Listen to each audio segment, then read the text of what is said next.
Okay, yes, let's talk about it. What is the best training split that rugby players should be using for their strength and conditioning?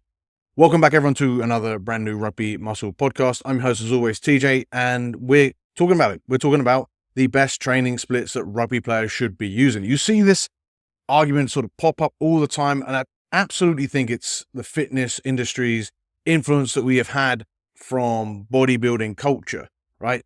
Because bodybuilders love to debate whether they should be doing full body, they should be doing upper lower splits, or push-pull legs becoming more and more common, or even, the classic bro split with chest on Mondays, back on Tuesdays, legs on Wednesdays, shoulders Thursdays, and then arms Fridays. Which body part have I missed? Abs.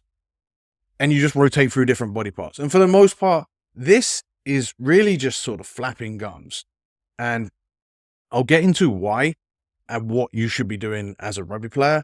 But first, understand that we have had successful athletes, not just bodybuilders, but athletes use all sorts of approaches and make it work for them. The reason this is an issue or a discussion is because we're only looking at weight training, right?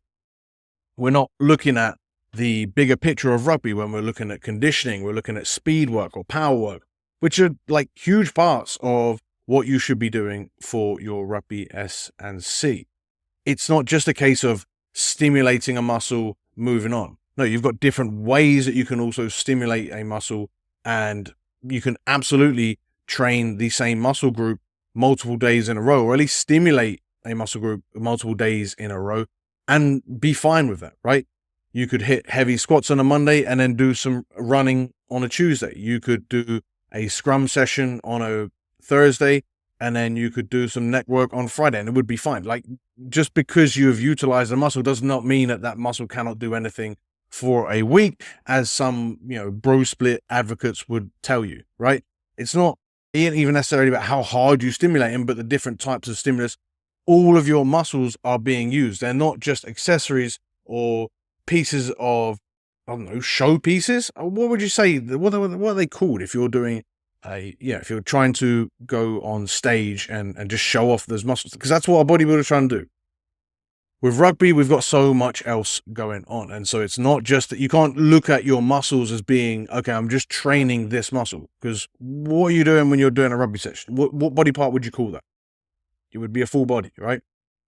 What body part would you be doing if you've gone out for a run? Because you do need your upper body to keep your body upright, right? You need to swing your arms. And yes, obviously the legs are going to take more of an impact, but they're designed to take that impact. And that's fine. What about if you did a rower for a long time? Does that mean that you can't do back for the next couple of days? There's lots of different things that you have to consider, right? But once you understand these three big things, everything can become a little bit more clear, right? Number one, as I've already mentioned, you can train the same muscle group multiple days in a row. It's going to be fine. Not only is it like just okay, but you can still absolutely grow from training the same muscle group indefinitely, and you would be fine. Okay? So get it out of your head that once you've trained a muscle group, that muscle group is useless or getting smaller or weaker or whatever, particularly if you train it with low volume.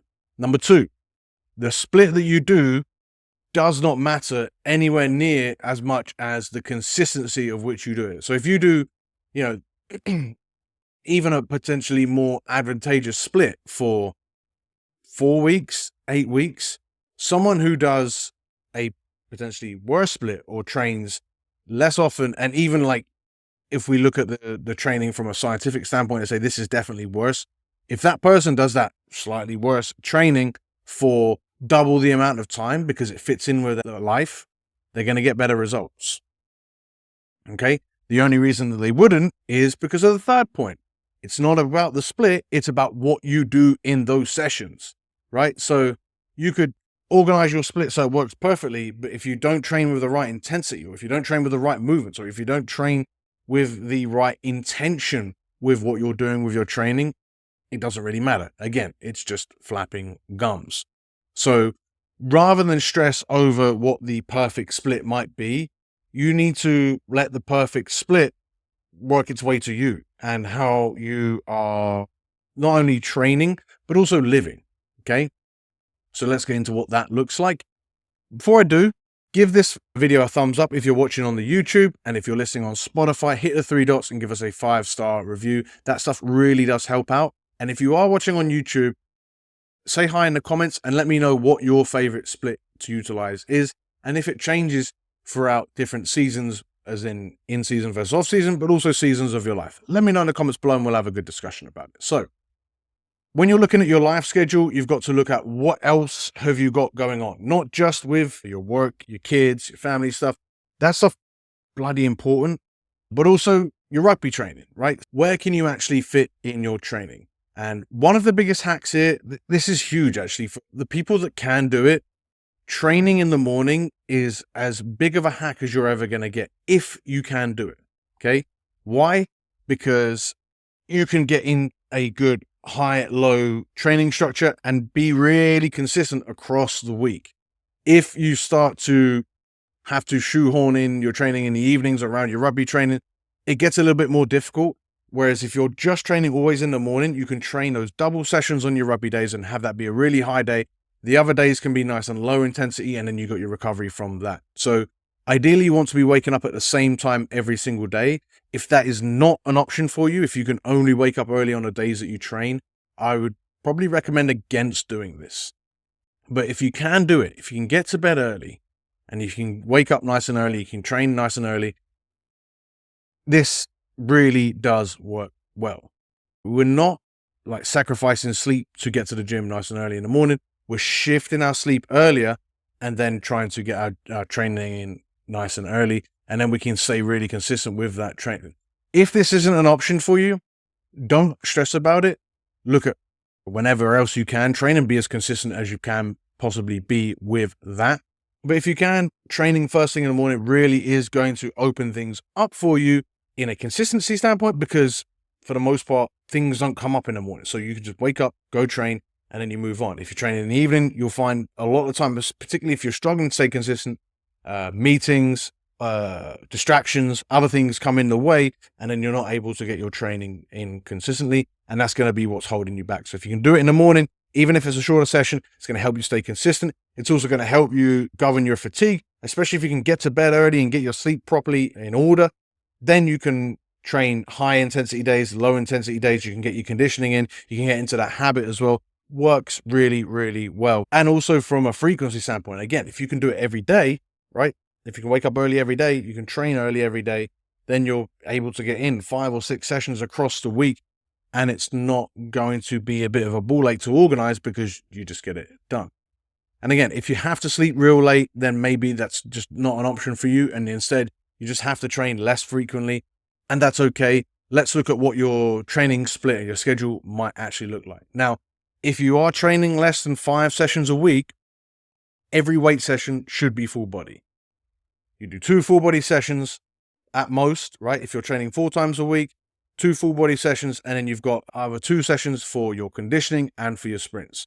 One should be heavy, strength focused with some power in there, and then the other one should be light, and you can do that either as an explosive session or as rep work, your bodybuilding work, and then you can go from there. That is as clear as I can make it. If you're doing 4 sessions, 3 sessions, 2 sessions, you're only doing full body. That's it. Because you just don't have the luxury of organizing more weight sessions than that, right? It should be 2 quality weight sessions and then 2 conditioning sessions, or 1 conditioning session, 1 sprint session. Even if you are someone that lacks conditioning, you could drop that weight session down to 1 weight session or 1.5, where you do 1 full body session, get all your heavy work. Then you can do 1 supplemental weight session along with half of that session being some sort of conditioning as well. So zone 2 stuff, low intensity tempo work, that could also work really well to pair with that half a weight session there.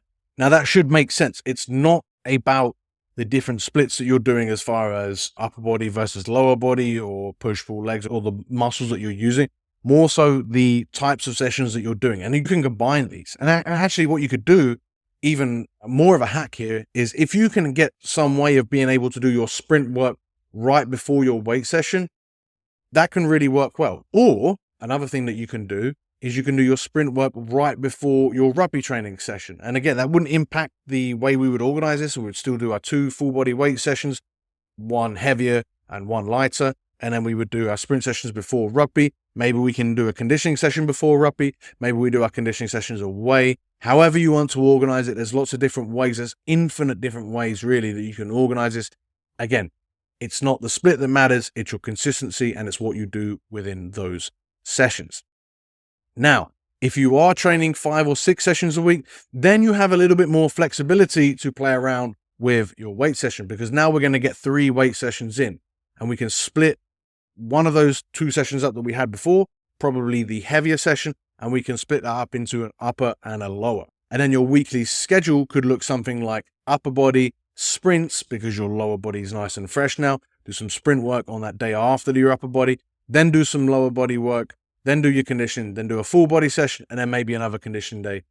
Again, there's still infinite different ways that we could even plan this. You could do 3 full body sessions. You could do 1 explosive session, 1 heavier session, 1 rep work session. You can even do one of your weight sessions be more aimed at getting your aerobic conditioning up to scratch by doing some sort of conditioning circuit or pump work circuit. Loads of different ways that we can do it. But again, we're still probably going to be doing either 3 full body sessions along with our supplemental sprint work and our conditioning work, or we could even do 2 full body sessions and then a ton of aerobic work. It depends on where you're lacking. So we're not looking at this from what is the perfect split and then figuring out our training from there. We're looking at what you as an athlete need and what you as an athlete can commit to. And then we're arranging your training all around that. And it's not as simple as saying this is the best split, apart from the fact that you should just be doing full body weight sessions and then your conditioning sessions on other days.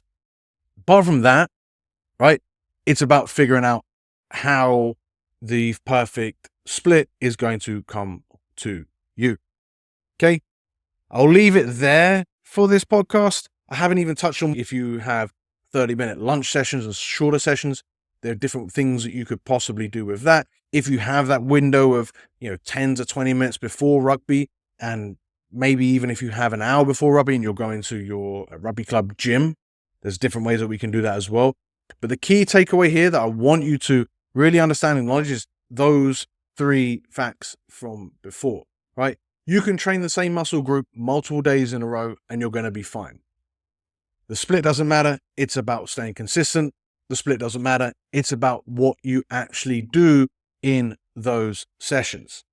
I hope you got a lot of value out of that. If you did, please let me know in the comments below. And if you want to work with me at Rugby Muscle, I'll put the links with how you can apply for coaching or join the team in the description below.